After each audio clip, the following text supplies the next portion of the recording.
Check. 1, 2, 1, 2.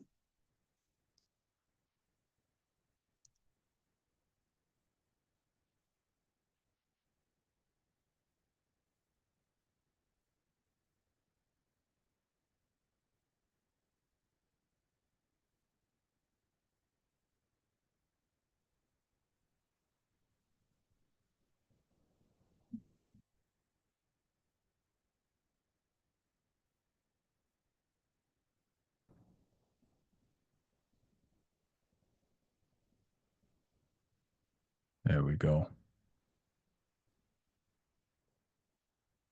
Rakizi, peace almighty. Let's see, are we rolling?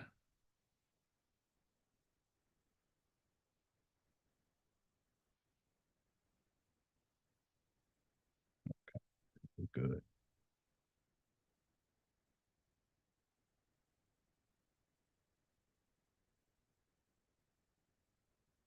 Peace, peace, cat, peace, black butterfly. Right. Let's see. Should be good.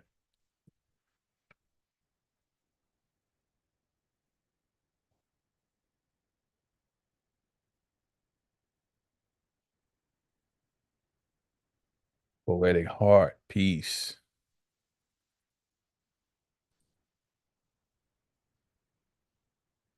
Let's see.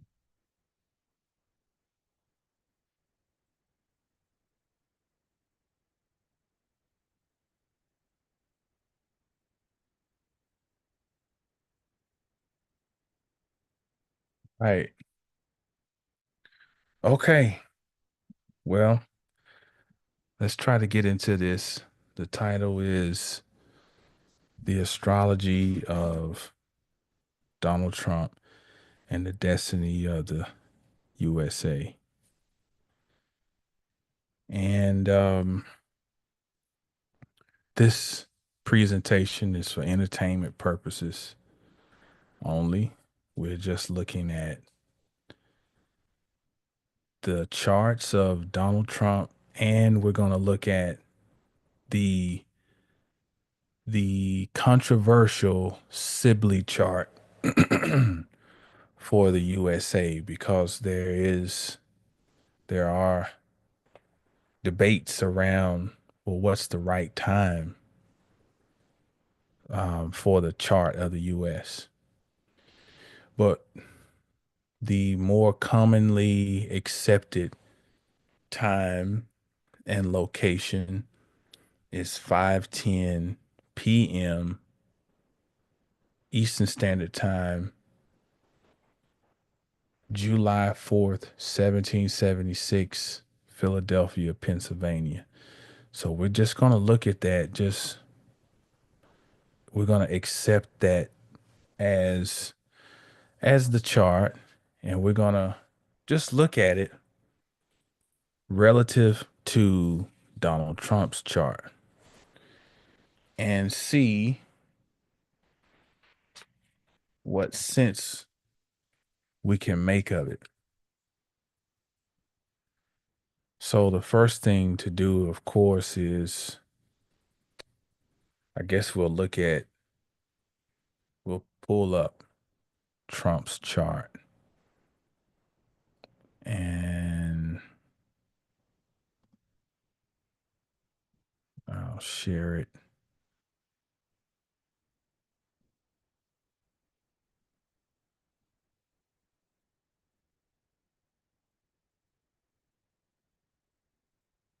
What's interesting that's going on is that uh, peace, Pandora. What's interesting is that I'm sure many of you have seen news reports of people upset, um, people who would typically be part of the typical Republican base, conservative base, Donald Trump's people. We have a town here called South Lake.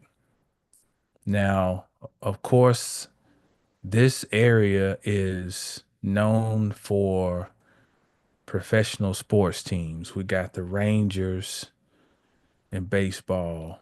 We got the Cowboys, of course. You got the Dallas Mavericks. Those are the three big sports. Dallas is a pretty, fairly large market. It's not a LA or a New York, but it's a pretty large market. And so a lot of professional athletes live in an area called South Lake. In addition to that, you just have a lot of very wealthy people who live in that area, ridiculous homes.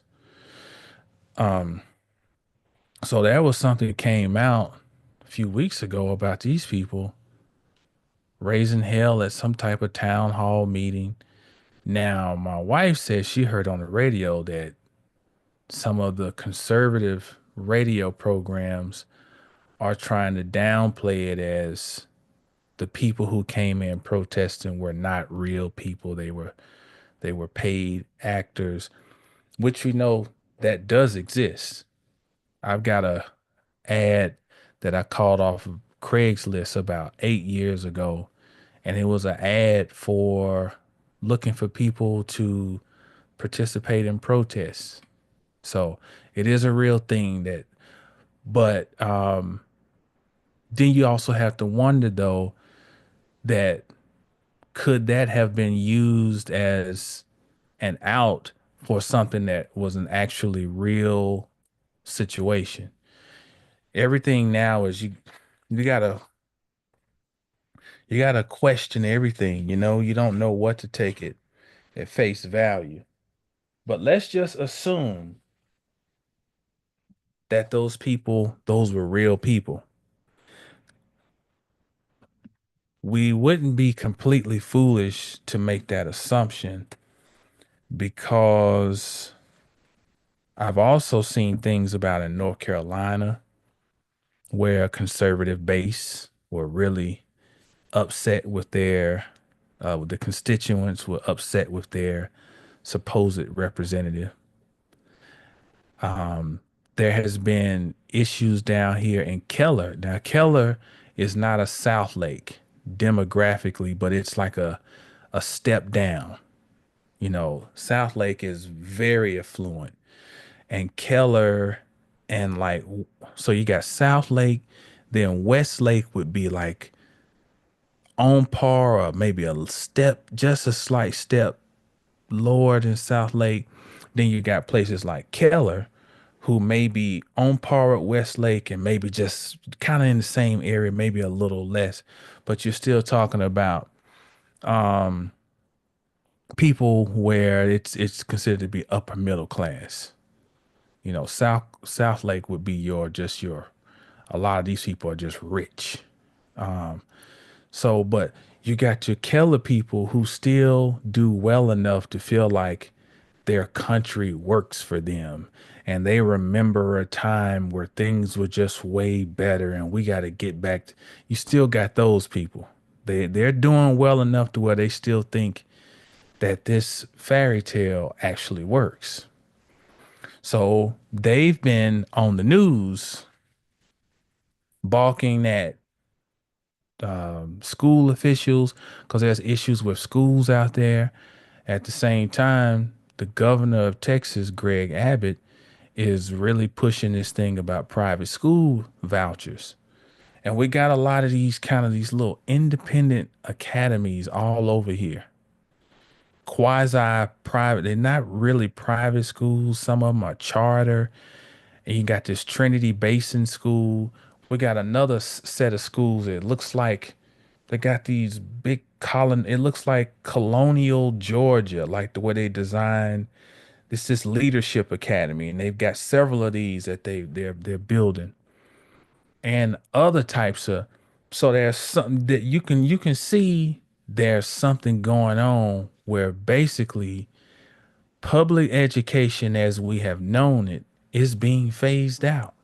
And these people are raising hell because they're consolidating schools, they're shutting down schools. So there's changes happening, and even the people who are feeling like, well, this works for us, and they're like, well, you're our representative, and you work for, and they're coming to the harsh reality that they've been duped. They've been duped. They've been duped, and that everything, our whole reality, can be summed up literally with professional wrestling. And that's another presentation that I'll do down the road. But, it's, I just wanted to give that as a backdrop to the climate that we're in. And I don't know what you may be seeing in your respective area, but this is kind of some of the things happening here. So here we have the chart of Donald Trump. And some of these points will be hard to see because I've got a report that I print out so I can see where his cusps start.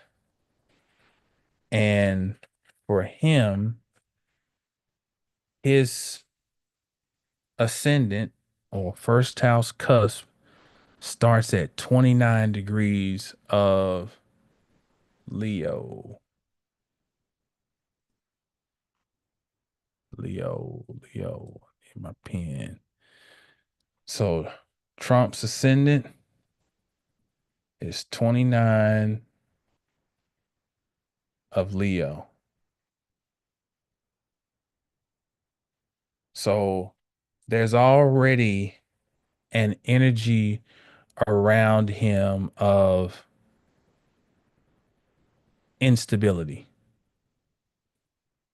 And not only is his ascendant at 29 degrees of Leo, but it conjoins Mars at 26 of Leo. So if I were reading this chart, this were a client, this is how I would say this in a little tongue in cheek kind of way. I said, well, it looks like you've got a healthy sense of self. You've got a pretty robust sense of personal confidence. And that's a nice way of saying that this placement looks like there's the potential for you to have a very strong ego presence.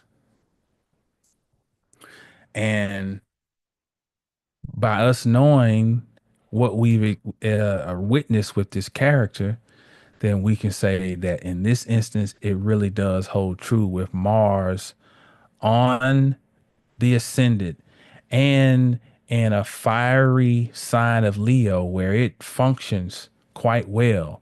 It's not technically, what's the word I'm looking for? Dignified, but it just by common sense is dignified. I mean, it's Mars in another fire sign, you know, so there's nothing that's trying to put its fire out. So it's my words are my thoughts are outpacing my words. Unofficial, that's the word I'm thinking of. It's unofficially in a place of exaltation or dignified. So we already see this is a robust ego right here. Another thing you notice about this chart is that if you look at this line, which is the meridian, look how many bodies are to the left.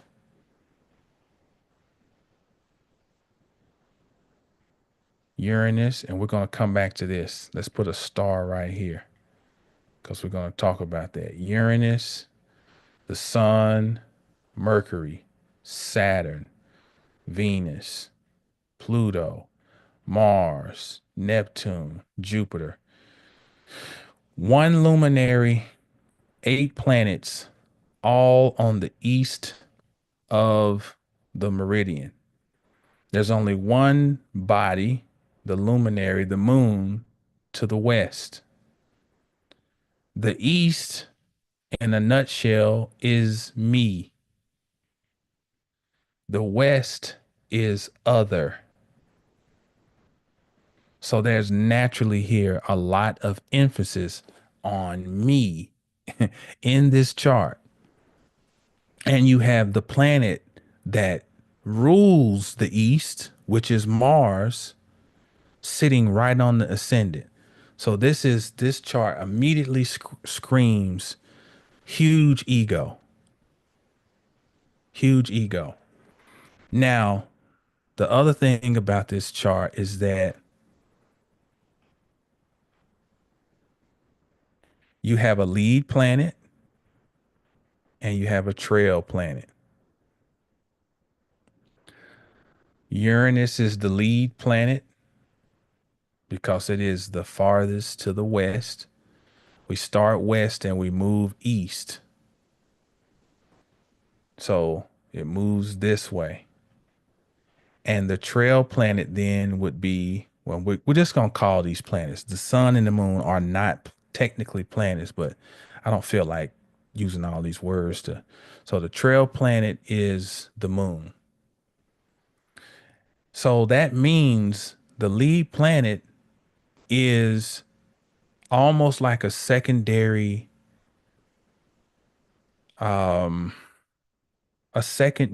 ascendant of sorts, because it's going to have a lot of say in how you approach life.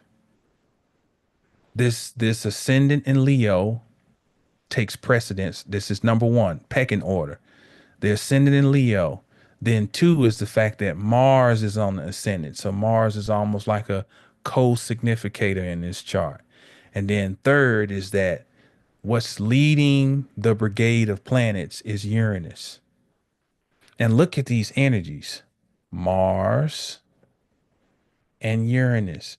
First of all, if you look at Trump, he looks like an eagle. His lips come to that. His lips almost look like a beak, and he's trying to be intimidating. So part of that, but just the way his eyes focus in, he really has a lot of Scorpio rising type of traits, piercing. And traditionally, Scorpio is ruled by Mars. And so you see some of that scorpionic, that eagle coming through because Mars sits on his ascendant. So although he's Leo rising, which you can see that too, because he wants to be the center of attention always. But that Mars on the ascendant gives us part of that scorpionic energy that comes across with him, with that traditional ruler sitting on the ascendant. But then with Uranus as the lead planet right here, then Uranus is disruptive. And Uranus in Gemini is, in one regard, I liken that to when we were children. That was a big thing about not putting your radio at the tub, because the tub could fall in and the child could get electrocuted.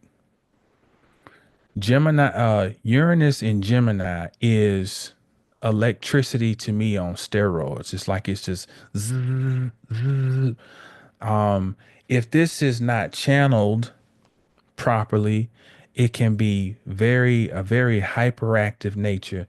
This can be the epitome of ADHD, restlessness, mental restlessness, the nervous system constantly stimulated, got to be doing something, got to be moving. Now, on the flip side, this can be a placement of genius, because this is Uranus is an inventive energy. It's an enlightening energy, and when it's in Gemini, this is where all types of things can these new inventions can come online. This is when Uranus in Gemini is when the hydrogen bomb, nuclear weapons, all of these things really come into vogue during this time, during this Uranus through Gemini transit. But with that being his lead planet, there's a lot of spontaneous, disruptive, sudden change type of energy, unsettled. And this is further solidified by the fact that his Uranus is opposing the moon. He was born to be disruptive. If you look at this, he was born just before a total lunar eclipse. And here's one way you can know this without even having an ephemeris or anything. You see where the North Node is. It's at 20 degrees. His sun is at 22. His moon is at 21, which means this is an applying moon, an applying opposition. So there's tension building at the time he's born. The moon is opposing Uranus, which is a tense position. This can make a person very nervous and erratic and combative, unsettled. So that you got that, and then the moon is approaching its full moon phase. Third, it's approaching a full lunar eclipse. This is the energy that he was born under. Now you got to understand, because this is going to make sense when I show his chart and I overlay his chart over the US chart. And you're going to understand why I titled this as the astrology of Donald Trump and the destiny of the USA, because he is coming in through a portal, and this portal is one of disruption because of the proximity of Uranus to the nodal axis. He is the epitome of unrest. Okay. Well, let me get back to my notes because I'm freestyling over here. And so I can.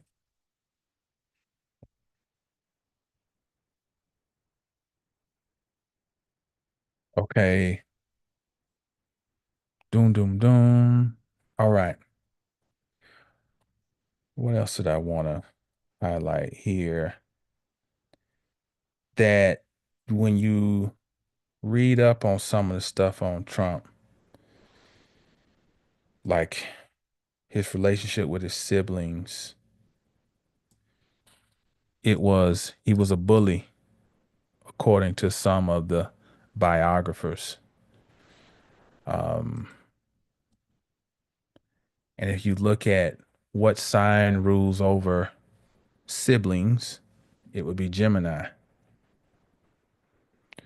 And we see even the ruler of his third house, which would be Venus, it conjoins a debilitated Saturn in Cancer. And so Cancer deals with family.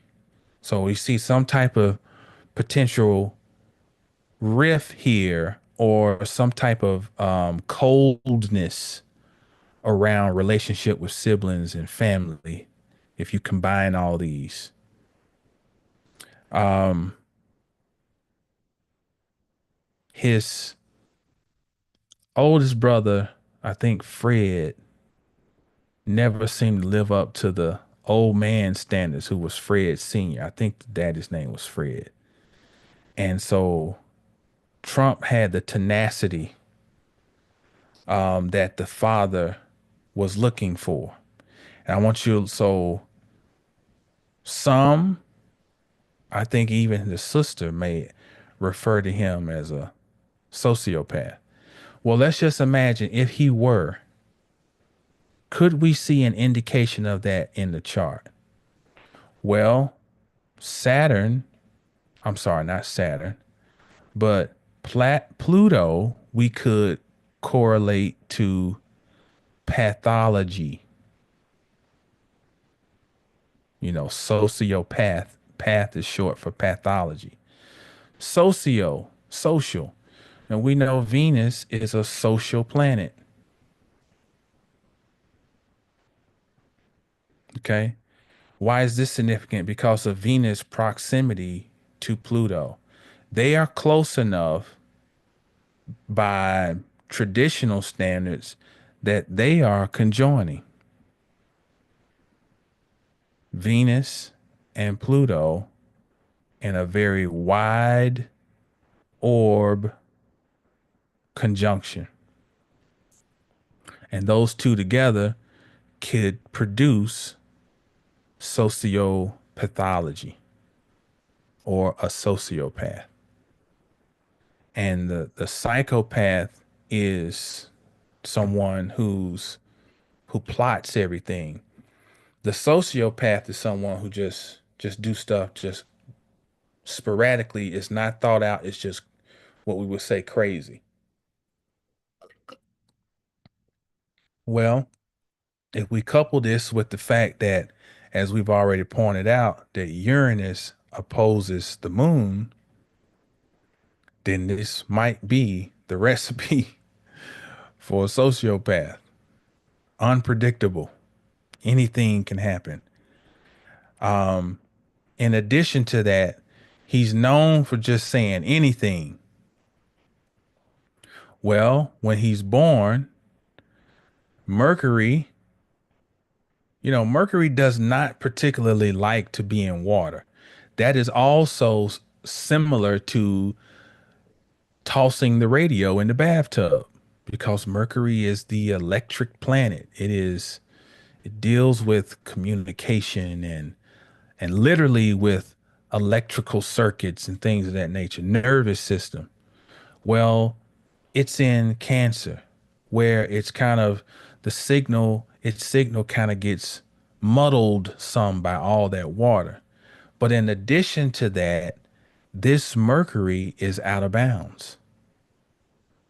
When he was born, Mercury was out of bounds.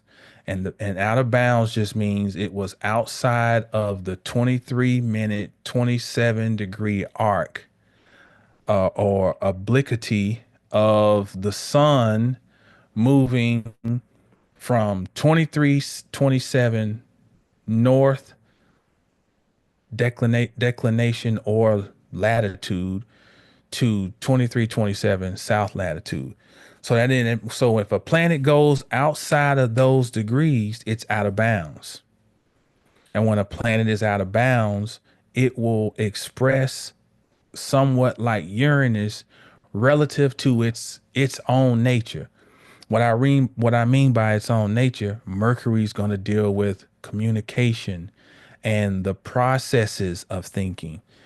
Whereas the moon is thinking, period. Mercury is the processes of things. It's like the brain activity of thinking. And so that means the thinking and speaking would be through a Uranian lens, but also through the field of emotion. So that means whatever I'm feeling at the moment, I'm just going to blurt it out, because not only is this Mercury out of bounds and acting like Uranus, it is also being received by a moon, because the moon rules Cancer. It is being received by a moon that is opposing Uranus and the sun. So this moon is erratic. There's this there's an erratic something going on internally. And this moon also conjoins the south node at this time. These are all things we got to keep in mind because the south node is in Sagittarius. And Sagittarius is the truth, at least the truth that we accept to be the truth. We got to ask ourselves, was this character sent here to help destroy or dissolve some type of old truth? And this will make more sense as we start comparing. And so, why don't we go ahead and I just do that? I'm gonna go ahead. I think that's enough introduction to him. And um, I'm gonna go ahead and pull up the what's called a synastry chart. And like I say, synastry is not just for looking at love. Synastry is looking at, you can take two charts and just see how are two factions affecting each other. Oh, let me remember how. Boom, boom, boom. Where's the Sibley chart? I gotta remember how I got this thing to come up when I did it. Okay, there's a Sibley. Okay. Mm, see if I can get this Sibley. All right, I need another.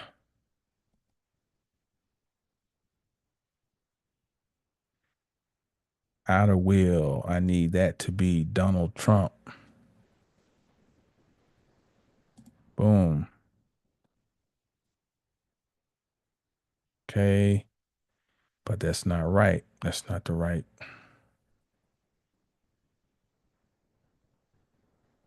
Okay, let me remember how I did this. Go back over here. Go to charts over here. View, by wheel. Inner wheel is Sibley chart. Where you at? Bear with me. Sibley chart on the inside. Outer chart, I need Trump's natal. There we go. There we go.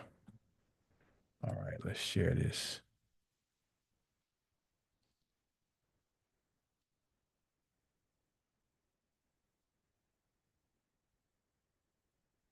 Okay. All right, you should be able to see it now. Sibley chart is on the inside because we're looking at the inside chart will be the affected, and the outside chart will be the one providing the effect. So I don't like the way this chart looks. So I'm gonna change this. I don't know why it won't. It keeps going back to this. We need to add some color in here so we can see, differentiate. Um, mm,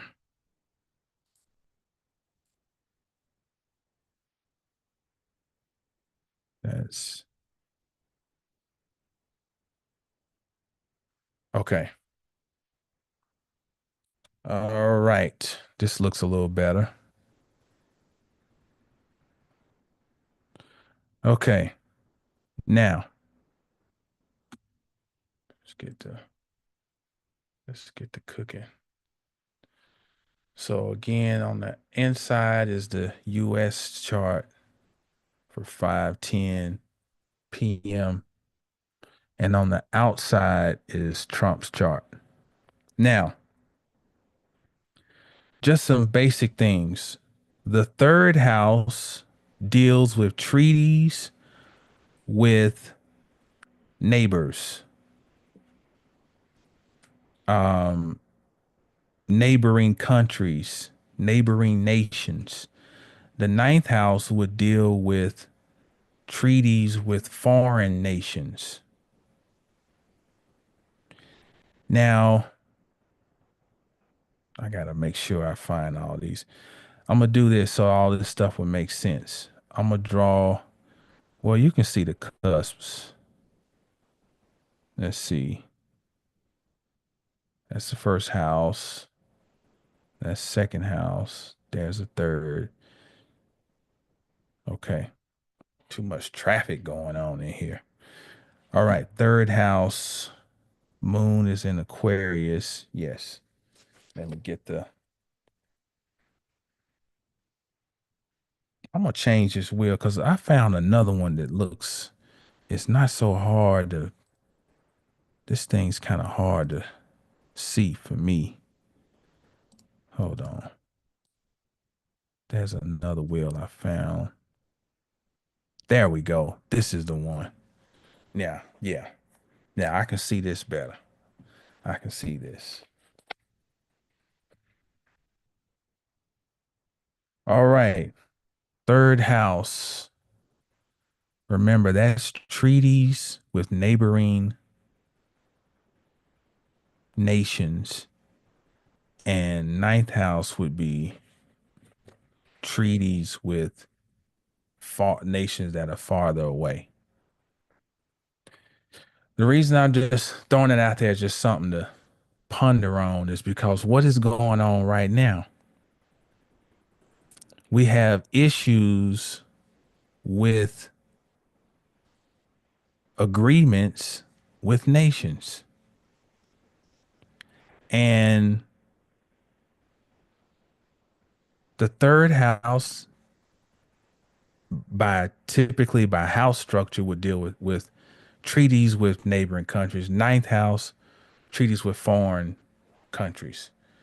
Well, third house naturally has Gemini on the cusp. Ninth house has Sagittarius. And this is what I was getting at.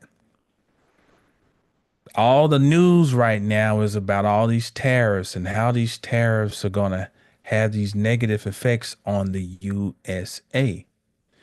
But if you remember, I said there's significance about him being born just before a lunar eclipse and with Uranus applying to the North Node.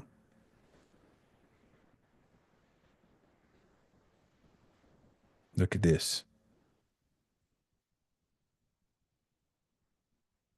Now, here's what's significant. What has happened is, just to understand what you're looking at, because the US chart is the center of attention, the chart gets oriented now with Sagittarius rising. Although we know Trump is a Leo rising, his chart gets moved to line up with the chart that we are comparing it to. So that means his Gemini, which is normally which in his chart would be in the too much. I got too much stuff. Where is chart at? What did I just put his chart? Oh, his chart. His chart has Gemini in the 10th house. Well, as it gets oriented to this chart, his Gemini is now in the 7th.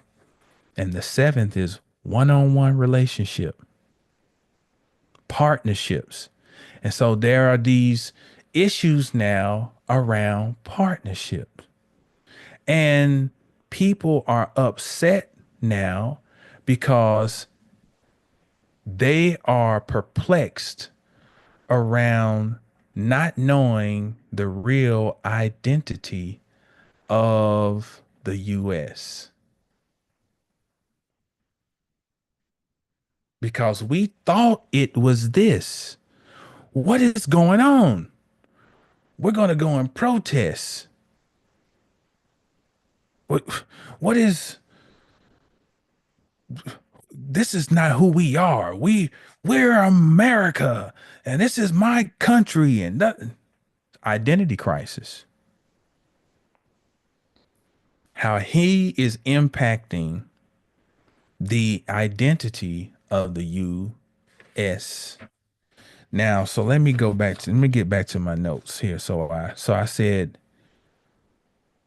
Trump born at a full moon eclipse. Well, born at a full moon just hours before the eclipse, which happened at 23 of Sagittarius, South Node eclipse. First and seventh house axis for the U.S., highlighting the true identity of the corporation via its drive to win, passion, desires, the mask worn, recklessness, warmongering, restlessness. He symbolically represents the severed relationships with neighbors, the broken treaties.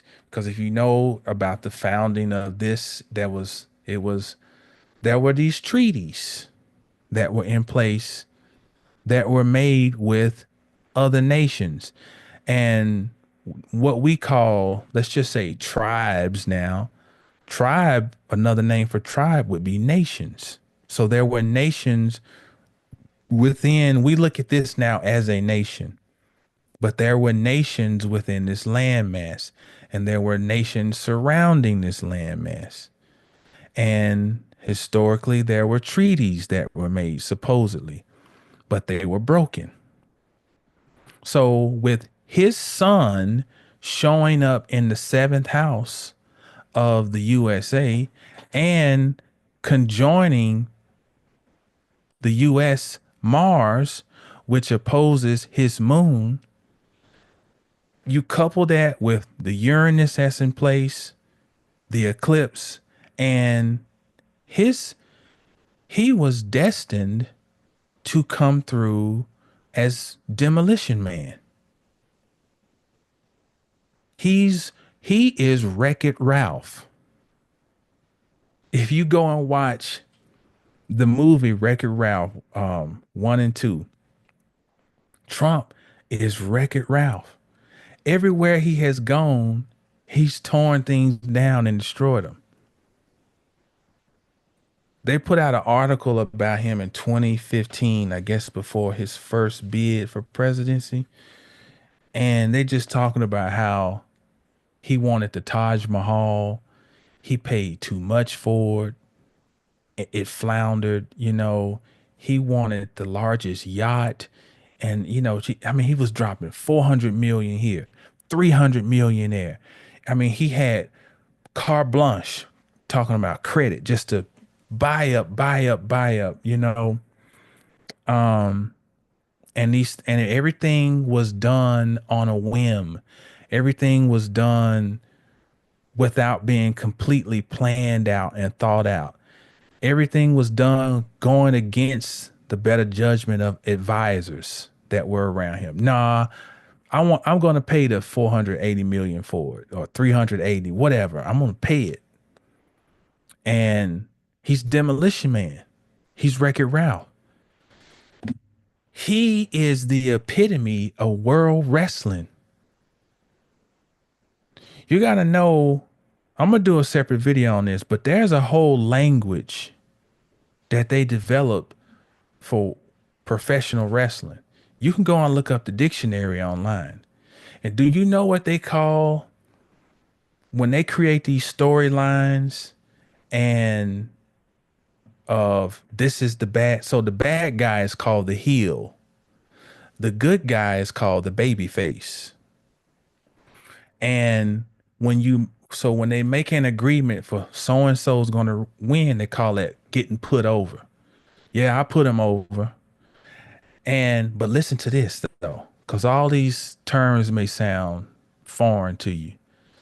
They call the whole shebang, they call it kayfabe. The whole fake reality that they make up is called kayfabe. But the people who watching by pay-per-view, who are in the arena, who are throwing stuff, who are angry at the this particular wrestler, or who cheer vehemently for their champion and they really believe in the storyline, you know what they call them? They call them marks. Now, many of us are familiar with the term mark. You don't want to be anybody's mark, because if you're a mark, that means you're a chump. You're a sucker. You know, a mark means you're a marked person, and people see, oh, I can eat off of so and so. That's a mark. I know I see them coming and I know it's Christmas time because I see them coming. I'm about to beat them out of something. Beat them out some money. I'm going to beat them out of some games, whatever. They call the people who believe that it's real marks. And guess what? Pro wrestling is a microcosm of the macrocosm. It is all WWE, World Wrestling Entertainment. And do you know who has had a long-standing relationship with the McMahon family and what used to be WWF and became WWE? Donald J. Trump. Look up WrestleMania 4 and where it was held at. The Tyson fights back in the day, if you remember, we used to watch the Tyson fights at Trump Plaza or whatever, Trump Arena. So, um, this character, and that's what he is. He's a character. He's a caricature. Everybody is. Everybody, all caricatures. So if you, before all of the election stuff, I said I did a video called WWF. I said there's no win on either side. So guess what? Based on the wrestling analogy, if you believe in either side of this, you are a mark. Not coming from me. Coming from what they're telling you. This is one thing I learned from Bobby Hemmett. It is that the things when they put things right in people's faces, we disregard the truth because it shows up in a manner that seems like a joke. And the truth go right by you. And you not even know. It's all a game. People are out here arguing. You had people saying because their candidate didn't win, telling women, cut your man off. Don't give him none. And it's like Marx. Marx. And then you got the people who are around here who stomping for Trump. Trump is going to fix the such and such, and he's going to stop the such and such, blah, blah. Marx. Marx. You fell for the kayfabe. You actually think it's real.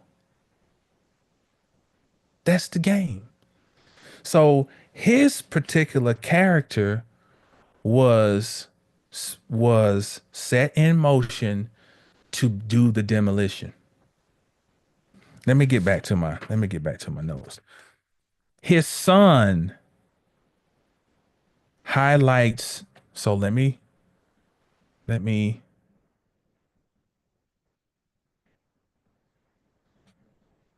his son, that's his son. So his son conjoins the U.S. Mars. Now, let me stop here. Mars is accidentally debilitated in the US chart. Why? Because the seventh house is in the West and Mars is an Eastern planet. It's about initiation. It's about identity. Well, in the seventh, it's in the space of other. So Mars is accidentally debilitated in the seventh, which means it does not have as strong a sense of self and direction. So so it's not as acute as having like Mars in Libra, you know, but it is still a Mars that is not as robust as it normally would. When Mars is in the seventh or in Libra, it can sometimes try to find its identity through its relationship with someone or something else. And I've said before that a lot of things that are going on in this reality, especially on this landmass, is a case of stolen identity. And why would you steal somebody else's? Because you don't have your own. And then in the US chart, this same Mars is in a square to Neptune, which further suggests not having my own identity. Okay. Then Mars rules the fourth house in the US chart, which is the house of nativity. It is roots. It is um mama. And there's a wound down here. So there's a wound in this space. Like I don't really have, and so they tell us a story like, well, they were fighting for freedom, and so that story matches up with this Chiron and Aries, but we know that's not that ain't the real, that ain't the real. But it still matches up with just the basic idea that there's a wound around identity and relative to where I come from. I don't really feel like I have a real origin story. I don't know who I am. And then the planet that rules that space, it has accidental debility and it squares Neptune. And so Neptune squaring Mars is like a conflict between the foot and the head. They automatically are at odds with each other. Neptune scatters things. Mars brings things to a sharp edge and a point.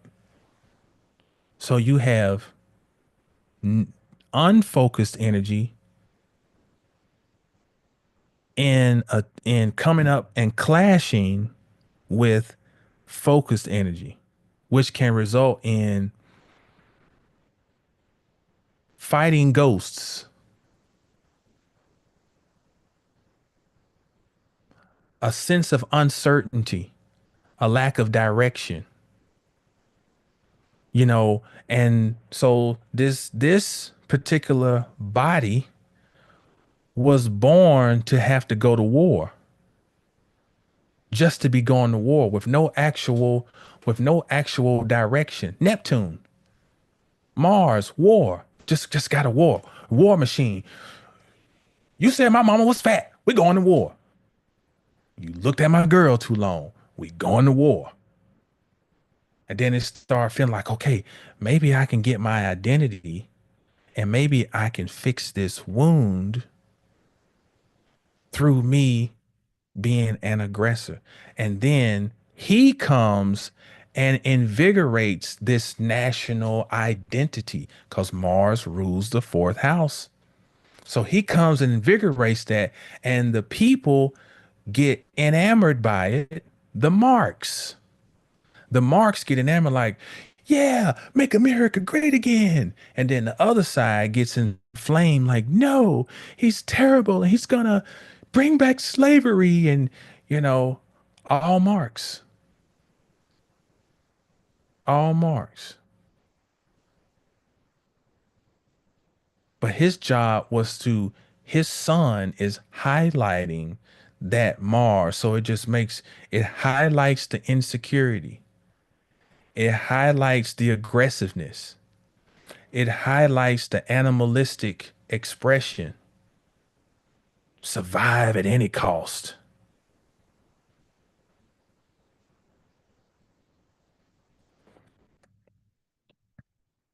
The seventh house dispositor is Mercury in the US chart. Dispositor means the ruler of that particular house based on the sign that occupies the cusp, that is at the cusp. So, um,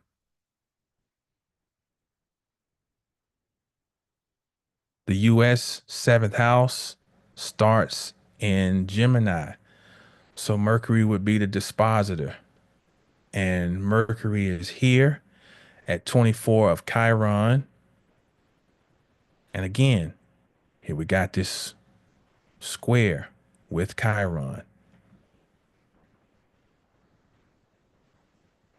So there's already a mental angst here around I want I want to have a place that I can say this is mine. Mercury in Cancer. I want to feel secure. I'm thinking about security. I'm thinking through I'm thinking through emotion. And so the relationships that are formed, seventh house, through the dispositor, Mercury, is influenced by this pain or sense of lack. And then that Mercury, its dispositor, is the moon at 27 of Aquarius, which this moon wants freedom at any cost. But this sense of freedom, we're not clear on what it actually means because this moon is in conjunct or quincunx with Neptune. So all this stuff tying back in. So I'm being very liberal on the orb here, but I'm gonna call this a finger of God right here between Neptune, the moon in Aquarius, and Chiron. So it comes back to a problem around ethos. We don't really even know. We don't really have a philosophy about what the hell what we are, what we doing. We just gonna go. We're gonna go. Just conquer. And if we make a relationship, make it now. But we got something we holding back. We got some secrets, and they'll figure it out later.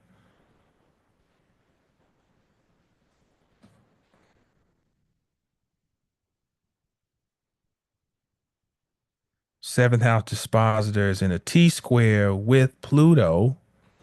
Here's the other thing. I left this out. Boy, it's all types of stuff here. Let me change this and let's just erase everything. Okay. So now we got actually Mercury opposing Pluto and what you call them is the apex. And if we being really liberal, we can almost call this a grand cross, but we're not gonna be that liberal. So this Mercury opposing Pluto is applauding Mercury because Mercury is having to the mental function is being drawn down into the basement of the mind. Now, on one angle, this is being forced to deal with one's demons or one's subconscious mind. Another way to look at this aspect of Pluto to Mercury is that you're dipping into the animal brain, where it is survival at any cost. And it is just fight or flight. We're responding to energy. You know, we're not being rational. It's just tapping into the most base levels of animalistic behavior.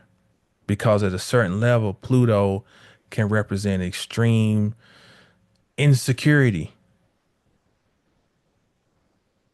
because the being hidden from the world to not know what love is what brings out that aspect of Pluto that we call compulsion, where it leads to, you know, SA, you know what that stands for, SA, where let's say this man victimizes this woman because he could not come to grips with the fact that he didn't feel like he could have love. So he felt compelled to do something crazy. I must have her. I must control her, you know? So these types of things can come up where there's this tension, this mental tension that's being dealt with Mercury opposing Pluto. Negative side. Positive side is that we're forced to look inside of our mind to understand ourselves at a deeper level, beyond shallow ego expression. But then you got this Chiron that's the apex here. And this feeling of not having a mother, metaphorically speaking, may be triggering intense thirst for power. That the mental properties are driven for power, a hunger, a thirst, an emptiness that just cannot be filled. And there's certain levels of fear, you know, that is driving this thirst, this driving this hunger. So this is some, just some things to think about. I said compulsive thoughts, mental pathology, fascist thinking and communication, hidden communication, relationship with dark forces. The chart is heavy in the West, heavily dependent upon public cooperation relationships. The chart is also an hourglass. So the U.S. chart is an hourglass. And what that means is that you have Pluto and the moon down here, and the rest of these are pretty much bunched up here. And if you draw around the outline of this, they form an hourglass. And you know, when you got an hourglass, things, it's all about where you got it at the particular time. Because if you flip this over, then all the energies or the focus is going to shift to here. So the hourglass style denotes relationship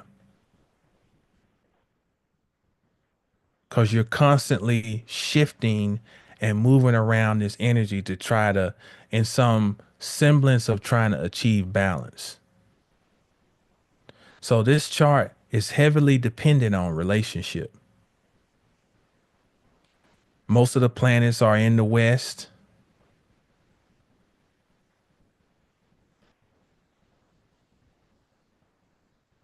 Right? Neptune, Mercury. Most of your your personal planets are in the west. And I don't think that's by happenstance. I think this chart was elected. Look at the chart ruler. The ascendant is in Sagittarius. The chart ruler would be Jupiter. And look at where Jupiter is exalted in Cancer. And Jupiter conjoins the other benefic. It's a daytime chart. So Jupiter is the sect benefic. And even the outer sect benefic conjoins it, right? So and then the desire was for freedom at some odd level. So I think this chart was elected.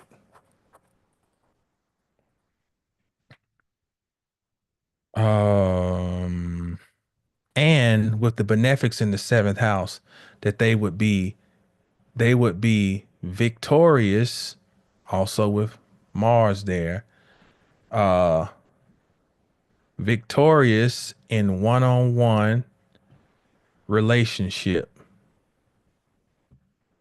with these two benefics there and the sun. Let's see. The chart is heavy in the west. I talked about that. Now, whereas Trump's chart begins with Uranus, the US chart starts with Pluto. And again, Pluto is the lord of the underworld. Pluto is secrets. Pluto is hidden agenda. Um, Pluto is plutocracy, you know, infatuated with riches and power, related to riches. Compulsive desires around resources, because Pluto is in the second house. And these resources also talking about real estate, real estate, the real estate. There's a compulsive drive around controlling that, which we would see that, of course, play out.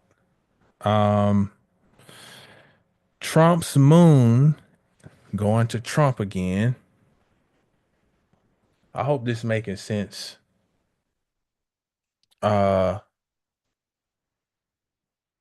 let's see. Trump's moon is at 21 of Sagittarius. It opposes again the US Mars. Brings up feelings around defending the US's identity. Emotional security is challenged by the rashness of Mars. Quickness to take assertive, aggressive, warlike actions. We see that.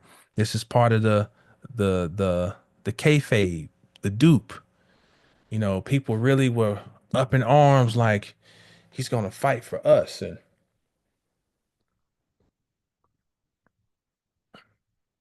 I always get a good chuckle. You see these people with two teeth in their whole head and they driving with stickers on the car. I don't believe the liberal media. And they out here, you know, probably got gout in one foot. And they really are under are delusional enough to think that that people who are ridiculously wealthy actually care about them. But what's worse is when you get people who think that the system has actually worked for them and now they're clenching their hindquarters because they're like, whoa, wait, this is not supposed to affect me. It's supposed to work for me. So you got all this, I think is surrounding this moon opposing Mars, his moon opposing the U.S. Mars, bringing this sense of honor, and we're gonna fight for our identity as a country, and protect our borders and all this. Uh, What else I said? Trump's Mars at 26 of, okay, now we're getting into the big stuff. Now we're getting into the big stuff. Forgot about this. Remember we talked about his Mars and his ascendant. So look where they at. They're in Leo. So that means his Mars and ascendant are opposing the US moon. So do you see this? You look for clues a lot of times with astrology. Some of this stuff is you looking for clues and you look for patterns. There's a pattern here. Trump's moon. We're going to put T for Trump and we're going to put US over here. Look at this. The US, Mars, and Trump's moon are in opposition.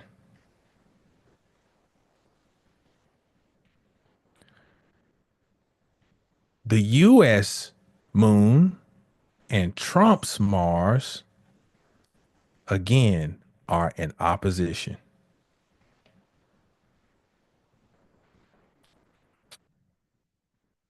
Significant, especially given the fact that the last time Neptune was in Aries is when we had the supposed civil war. I say supposed because we're not quite sure that it unfolded the way it was taught to us, but something very disruptive went on. We know Lincoln got taken out during this period. Okay. And so here we have strong war signatures and internal strife, this defensiveness that is brought online both ways, whether it's from the US moon to Trump's Mars or from Trump's moon to the US Mars, we got this opposition. That's a big time clue. Okay. But aside from that, we have the fact that transiting Uranus is over here in Taurus. And I think it's at like 24 right now. 24 or 25 degrees of Taurus. So what is that? It's a T square. That's a T square. So what did I write about? I said Trump's Mars in US intercepted ninth house. So the US has an intercepted ninth house. So the US and it has Neptune there.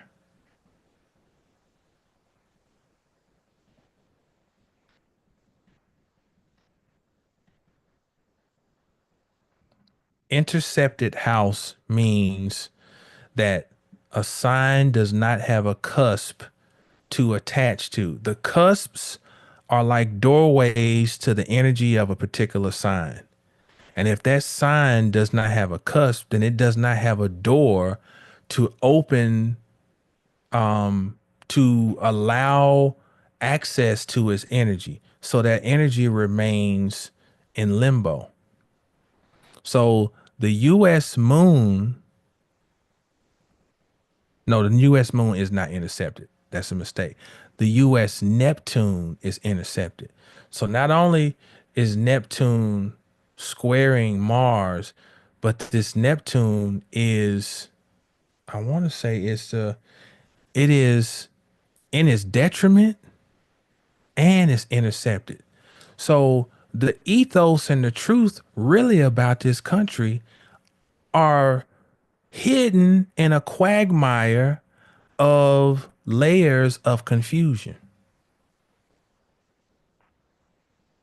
So sometimes to unlock the secrets of an intercepted house, i.e., the truth about the US, is you need some type of shock or some type of hard aspect.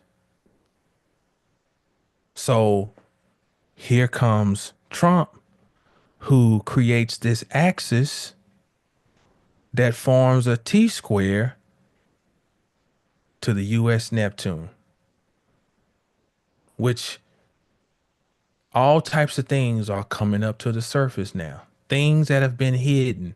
And a lot of people are struggling because they want to hold on to what they thought things were or how they thought things were. And think about it's so many variables here. How transiting Neptune is now in the US fourth house. And wherever Neptune goes, Neptune is dissolving. So this thing is being dissolved, and I'm getting ahead of myself. I got ahead of my notes. But let me back up because I didn't finish dealing with this Uranus, Mars, Moon, T square. So boom, boom, and then we got a T square coming from over here. Transiting Uranus. This is what, let me see, what did I say about that? I said the US intercepted ninth, Trump's Mars opposing the US moon. This is activating the axis of treaties, the mentality around freedom and future endeavors, self-righteous machismo that leads to brash, harsh approaches to achieving slash maintaining freedom. I said Trump also triggers the conjunction that occurred in the Sibley chart in 2002 when the U.S. launched its war with Iraq. At that time, transiting Uranus was at 27 degrees of Aquarius. So when the U.S. went to war with Iraq after the 9/11 thing, Uranus was around 27 of Aquarius. And it was opposing where Trump's moon, his Mars and ascendant, that point back then is in opposition. So, you know what I'm saying is every moment in time is a chart. So if you cast a chart for back then and you did that chart compared to Trump's, then you will see he is opposing that part in the chart relative to the US chart, which is another clue of what's happening right now. It's demolition. He's triggering that point in that chart. He's triggering it in this particular U.S. Sibley chart. Currently, Trump's Mars at 26 and ascending at 29 of Leo are opposing the U.S. moon and in a T square with Uranus, and this will perfect soon here in the next, I want to say, in the next few weeks, because Uranus will get to 26 degrees of Taurus towards the end of this month. So we need to pay attention. This is what I said. I said something big could happen that may sink the corporation. Pay attention to April and May of this month. And the other thing is that we got the fixed star algal, which I think is at 26 of Taurus. So when Uranus gets back to 26, it will conjoin that fixed star algal and will be in a T square to the US moon and with Trump's, it'll form a T square between Trump's Mars and ascendant the US moon, Uranus, and algal. And algal is the energy of off with his head decapitation. So it can be that literally, or it can be losing somebody, losing their mind, you know. So US is also having its Uranus return over the next few years, because when this document was signed, Uranus was at 8 degrees of Gemini. The last Uranus return for the US was in 1943. Think about what was happening around that time. The previous Uranus return for the US was 1860.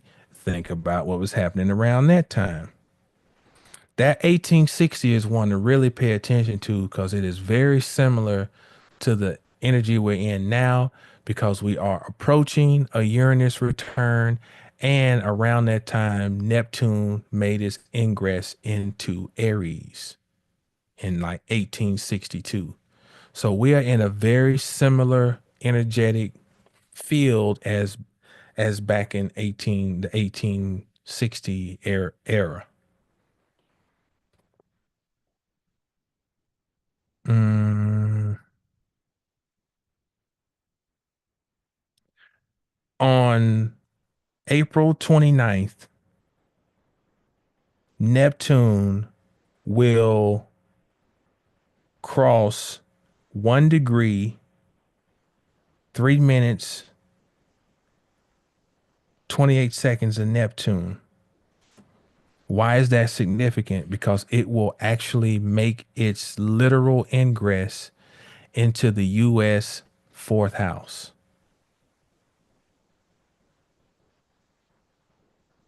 And Uranus dissolves things. And the fourth house represents the home, the nation. So once again, it's going to be interesting to see the end of this month going into May. Very interesting. And we wonder what what will unfold. We don't know. But what we do know is ourselves. Hopefully we do. You know, and we know how we choose to conduct ourselves and flow. If there was ever a time to really be experimental with, like, I've been reading all these books, I've been studying this and that, and I need to experiment and see, can I can I bring something into reality? You know, let me see, can I say something and then see it? Can I imagine something? And, like, in other words, I think this pressure is gonna, like, force collectively certain people into acknowledging and developing powers they didn't know they had, because we see the handwriting on the wall, the things that, Wreck-It Ralph in the game, Wreck-It Ralph's job is to tear down everything, you know, and his arch enemy is Fix-It Felix. Ralph's job is to come and tear it down. Now, see all these protests and stuff, people in Dallas protesting this and that. Let me tell you my take on both sides. If you choose to be a mark, you got to understand what the real game is saying. What you are basically saying, You're saying on either side, whether you're thinking you're gonna make America great again, or you think that we've got to help our fellow man, and we've got to stop supremacy and such and such. Let's just be honest about what we're really saying. Both sides believe they have a way to make a more perfect union. And to a degree, both delusional. I told this to somebody. I said,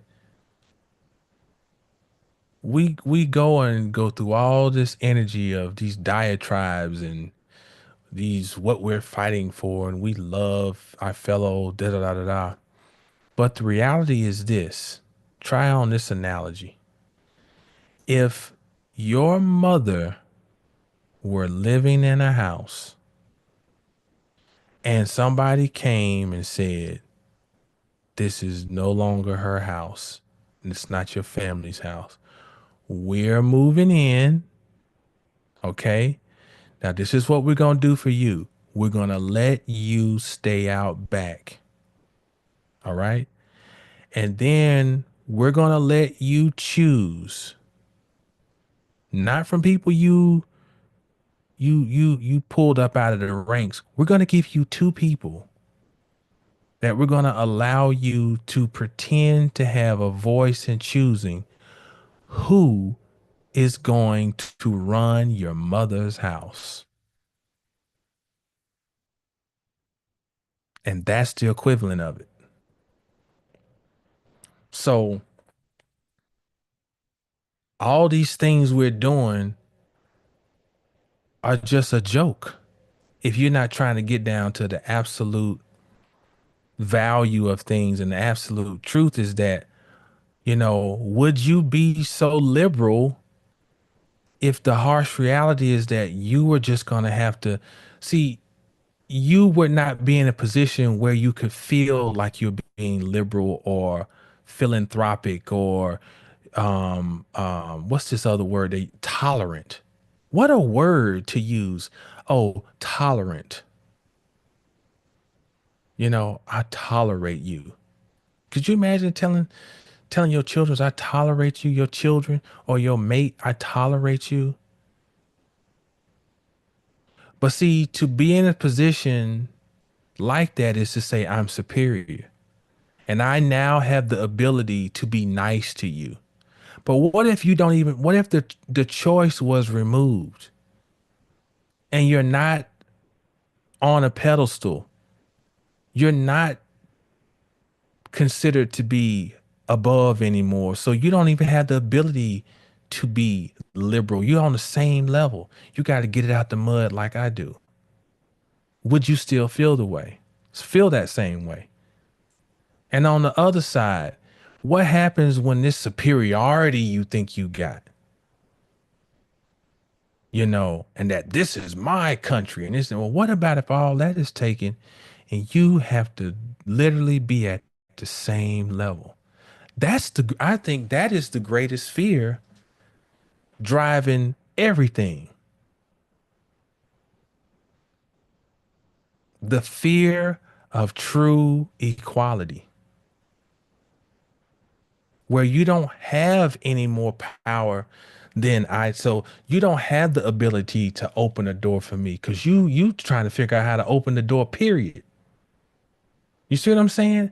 True equanimity. Ain't nobody talking about that. Everybody's trying to figure out how to keep the situation in place and ignore the fact that somebody's in your mother's house. And until that's rectified, what you out here wearing your shoes out, corns on your feet, blisters, hollering and screaming and trying to tell people, don't go and wash your car for the next 3 hours. We're going to make a statement. Man, fuck that shit. Dumb shit. Marx. his chart is showing it seems like he was destined to come and now look, I always say this. I got people I love. I ain't no madman. I'm not out here like, yeah, man, yeah, anarchy. No. But on the flip side, I gotta trust that if I incarnated at this time, I gotta have enough faith and courage to say that if the clock says that this is the time where things supposed to, you know what I'm saying?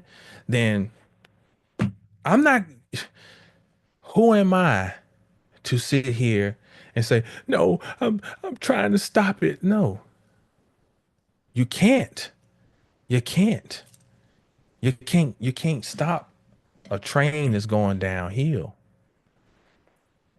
And so I know I've jumped all around here with looking at this chart, but the basic point was to show when you see how he is affecting this chart, this US chart, and you look at what's going on right now, and you look at his history, like to think that people really took him serious and take him serious. He's blown up everything he's touched. And then they gave you the village idiot as the other, like it was like an idiot versus idiot. And it's like, choose, which is saying that we're idiots. That's what it's saying. Y'all are marks. You're marks. Here are marks. Choose between these two and further show us how much of a mark you are. And I'm not saying this to be funny. I'm being for real.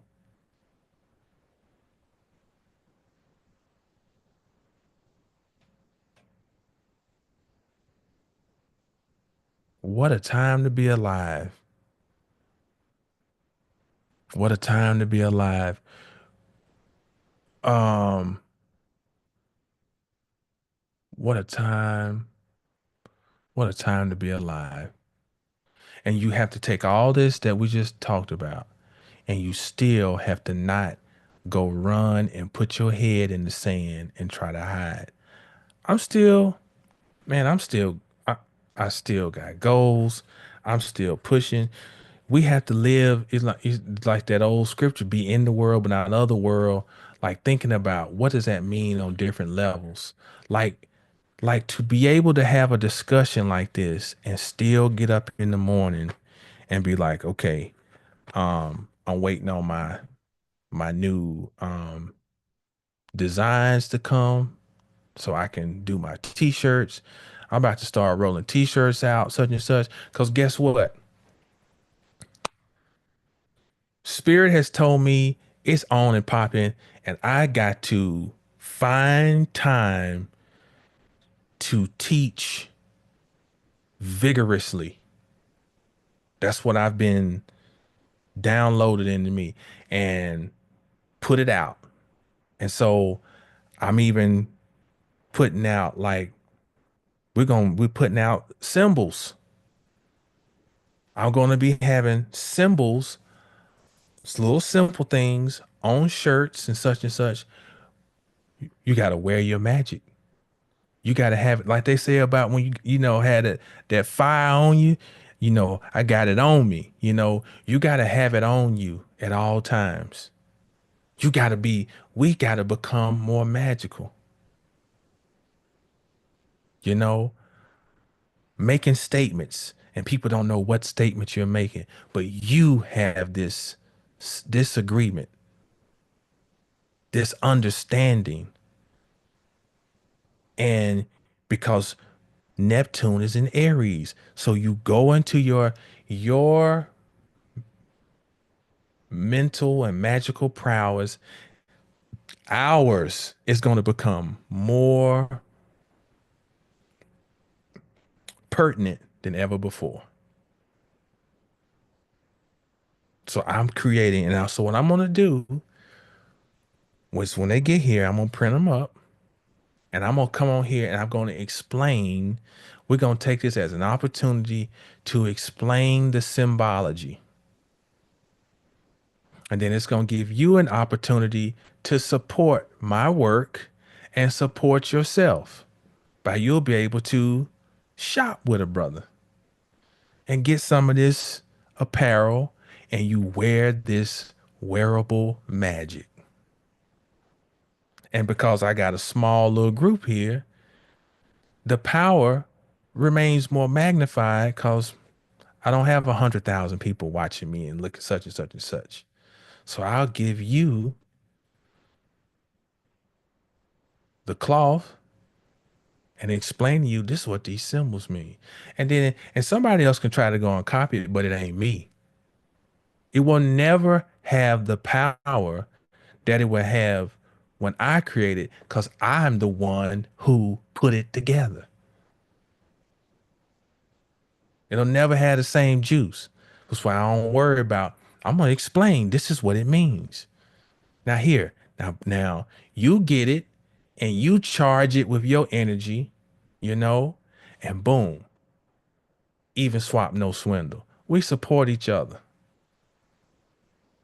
So I'm sure some of you diehards who roll that you'll support because it's a low barrier of entry. You know, sometimes people are a little may not be able to afford a reading, but you know, you don't walk around naked. You can treat yourself to some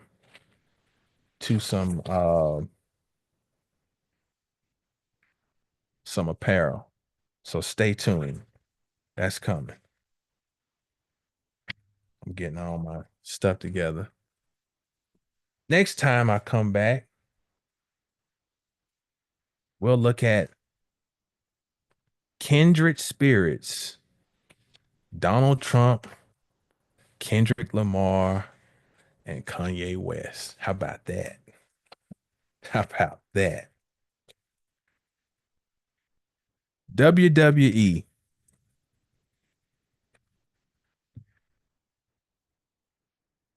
World Wrestling Entertainment. All right. Appreciate everybody for tuning in. Um, you know where you can holler at me at 720astrology.com for your astrological, metaphysical needs and learning. Um, let's see. Let's see. Let's do holiday, everybody. Let's see where they are. See, I do my best to wear something I created when I had a castle. I received a download on the magic. Okay, right on. So shout out to that crazy, Sage, Swords, Mindful Moments. Um, my man E in the house, Shauna in the house. Let's see. I think Tiger Lily, okay, she had to go, but peace to her. Pandora Croom, Divine Rights in the house. Uh Thank you, Swords. That click that like. Yeah, y'all help me out. Hit that like button. Straight Panther in the house. Smarter than you. Doo doo doo.